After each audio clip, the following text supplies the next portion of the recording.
Malolele, my name is Sisi'uno Helu. I have been an artist for quite some time until now. I'm a stay-home mom and carer for my 3-year-old who was diagnosed with cerebral palsy. I am from Tonga. I just moved here about 3 years ago. I was educated here, but I moved between Tonga and Australia quite a lot. But this time I'm here to stay. I live in Parramatta, and I have 4 children. A loving father, friend like no other. Thank you. I think I will just discuss it with my own understanding and experience and knowledge. Before a psychiatric ward was established at Viola Hospital, and the beginning of introducing the concept of mental health in Tonga, I think Tonga has had puke whakatebolo as a traditional disease. And so it was dealt with traditional ways, and it was meant a possession by the devolo or the spirits. But then Tonga has gone through a lot of changes, and there's drugs, there's other social issues, and now mental health is now a common term used in Tonga and also here as well. When we migrate to a new environment, I think all of us experience changes in the way we see things, the way people live, and the way we have to adapt.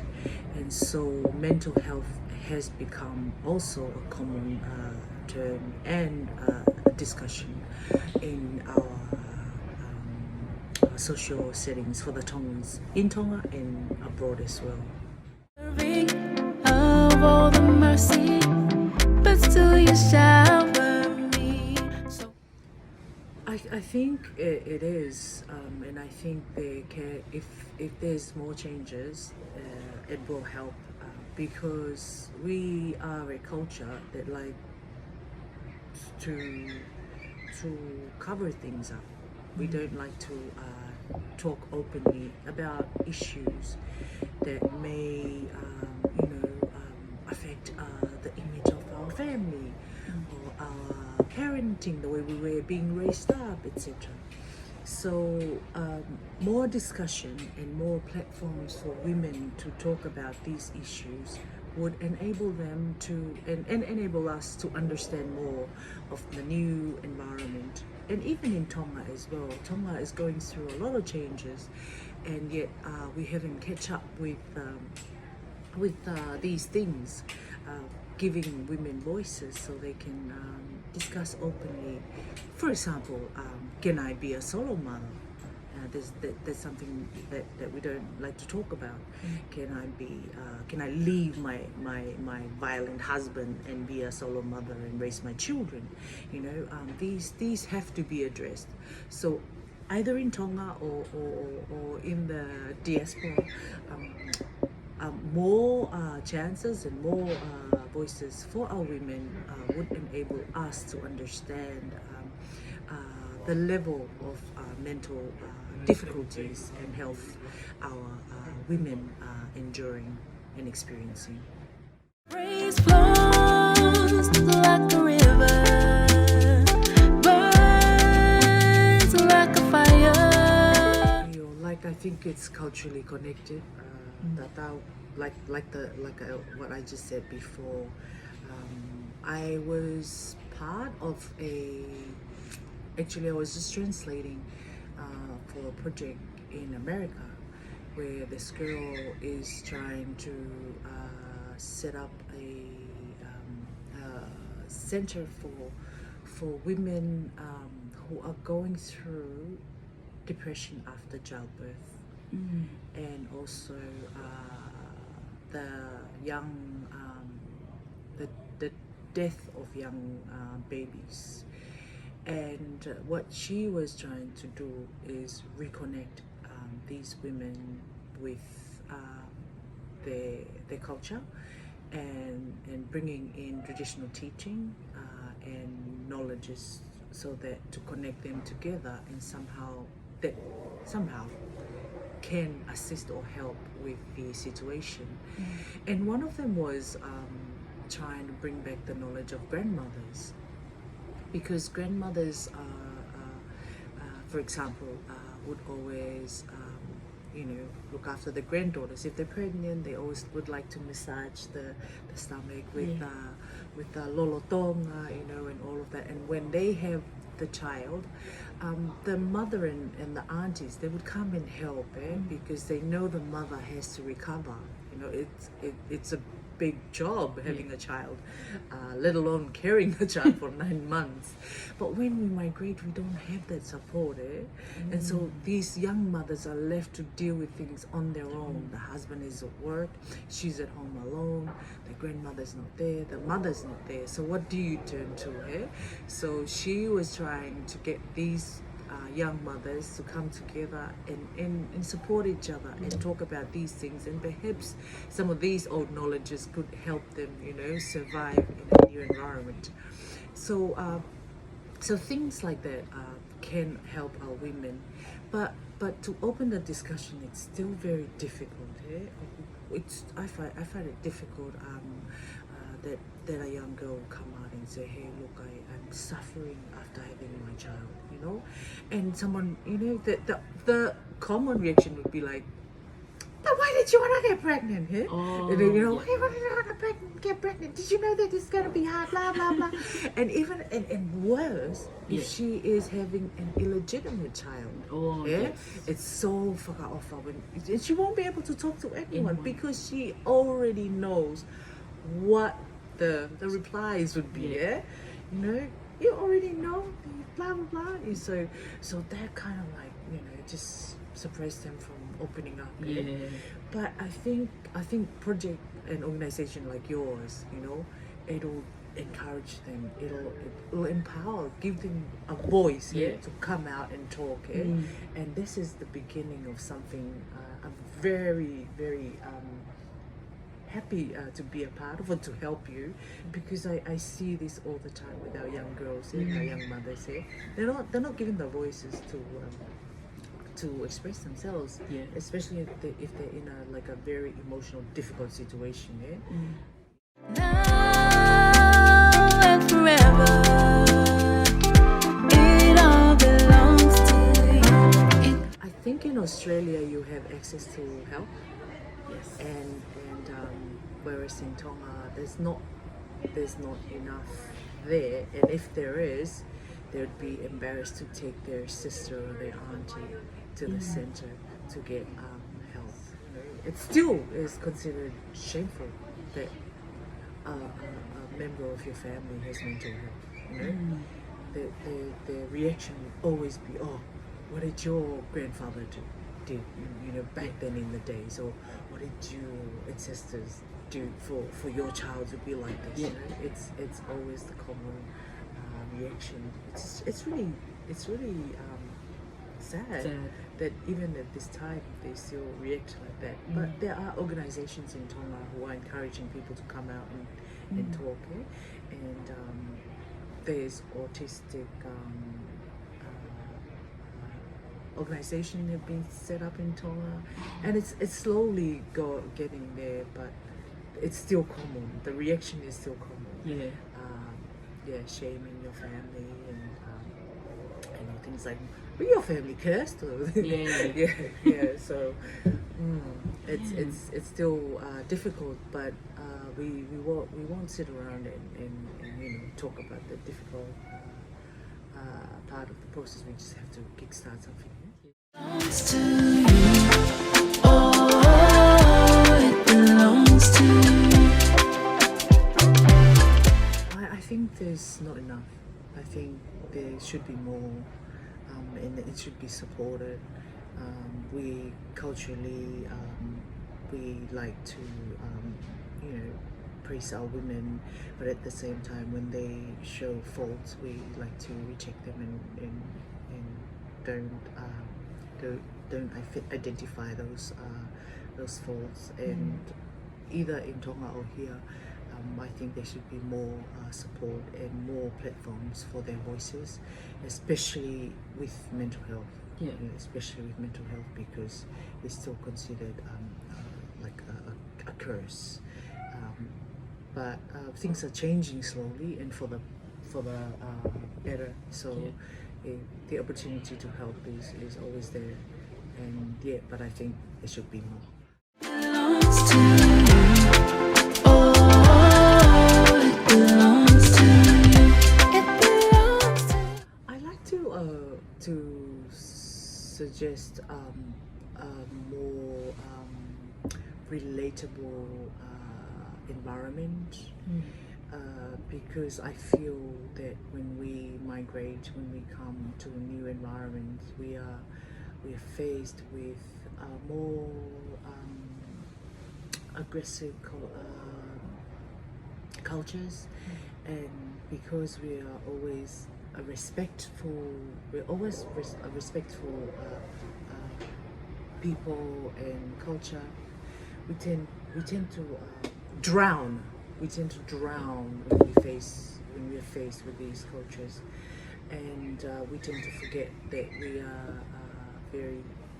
we are respectful, but we are also very strong and people. And I think if we create more relatable environment where these women can go and visit once in a while, but also go out and see what's out there in the new community would be really good as well. Like centers at churches, you know, because we go to church not only to worship, but it's a place where we feel like we're back in the islands. We feel like we're at home, and we notice that with our elderlies. It's as soon as it's Sunday or Saturday evening, they're going to bed early so they can go to church and see their other friends, and sing Tongan hymns and listen to malanga in Tongan and all of that. And so something set up like that would be really good for women who are going through mental health overseas, so they can relate to the environment, but also take them out to see what's out there. And what's out there should not intimidate us. We have to try and work with it, with the new environment, because we're going to continue to live with it. You keep your promise, you never fail me, because you're not. There is a few in Tonga.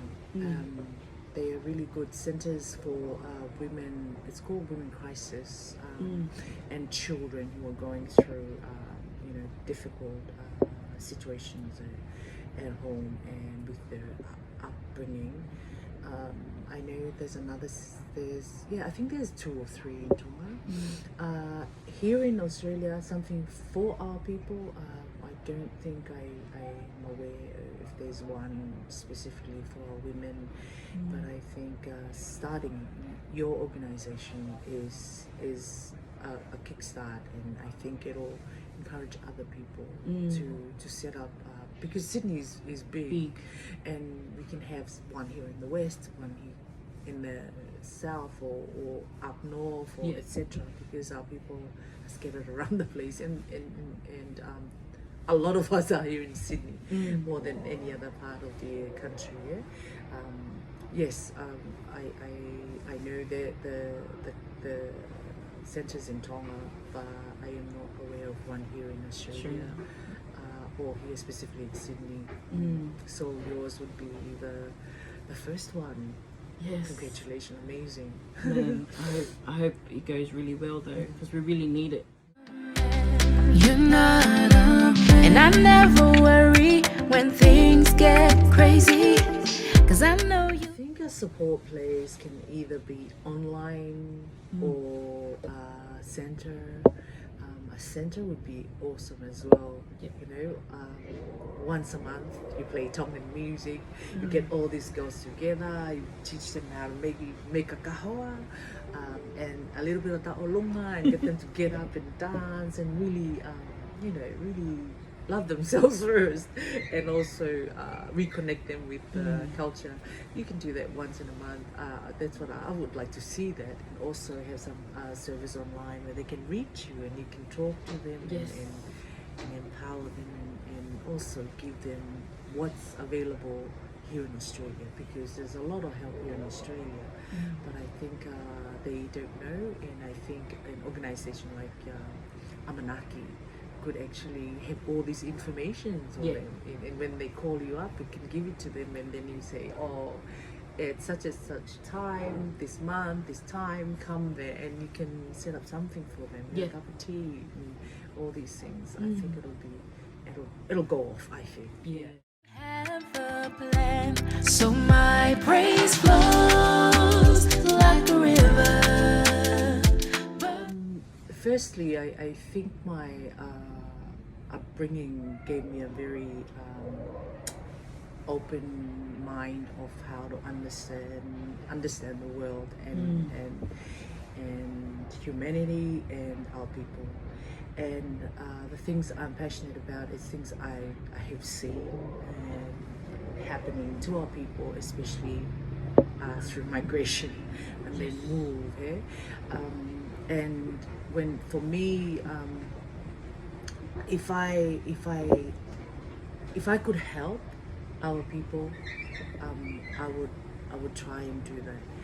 And my understanding, I think, of a lot of things worldly will not be understood by some of our people who have moved here. And I think whatever I know and whatever my knowledge is of the new environment of this culture, I would like to share that with people so they could understand more, and so they could perhaps be able to live and enjoy the new environment. Because, for example, people move here for better life. They always say that, but then they come here, it's cold, they live in a small apartment, the network, the kainga support is not there. They have to get up early in the morning and go to work, and then after a couple of months they think, this is not fun, you know, going to work like this and having your kids. But then you have to understand that you can find ways to use the opportunities here for your children to have a better life after you. So if we could encourage people that way and make them work hard, think positively, invest in their children, and so they can grow in the new environment. And that's something I would like to help with, you know. I was educated here, moved back to Tonga. My father was educated here, he moved back to Tonga. But a lot of my upbringing makes me understand things more and better and clearer. And through that, I'd like to maybe share, if I am given the opportunity, to share with our people how to make the most of this country, or any country that they move to. And you know, we always move and live in the struggling parts of the community, but then we should not get stuck there. We should work hard to move up the ladder, etc. That's what we want to encourage our people to do. And it's always the mothers that drive these visions behind the husband, and that's why we would like to empower these women, to encourage them and give them voices here in this new environment. It's like a fire, now and forever. I think the first thing is a cultural tackle. Is that first one is giving them a voice so they can speak about it.